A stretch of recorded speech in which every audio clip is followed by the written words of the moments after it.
गया है, क्योंकि बस वापस उसी जंगल में आई है जहाँ से पहले गुजरी थी। लेकिन विकास सर भी ड्राइवर की तरह उस पर विश्वास नहीं कर रहे थे। सर, अगर आपको मेरी बात पर यकीन नहीं हो रहा है तो बाहर देखो, अभी कुछ देर रास्ते के किनारे एक ट्रक दिखाई देगा जो एक्सीडेंट में पलटी हो चुका है। और कुछ ही देर में रास्ते के किनारे सभी को पलटी हुई ट्रक दिखाई दी। ये देखकर सभी हैरान हो गए थे। ड्राइवर ने भी मान लिया कि श्याम सच बोल रहा है कि तभी जंगल खत्म हो गया और बस वही सुनसान वीरान जगह पर पहुंच गई जहां पर वो कुछ देर पहले टॉयलेट करने के लिए रोक दी गई थी। ये देखकर सभी की आंखें फटी की फटी रह गई थी। विकास सर की तो बत्ती ही गोल हो गई थी। श्रीकांत पिछले सीट से आगे आ चुका था।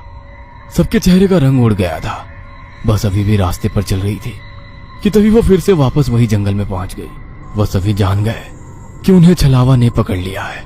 ड्राइवर कोई दूसरा रास्ता मिलता है या नहीं ये देख रहा था, लेकिन फिर भी बस वापस उसी जंगल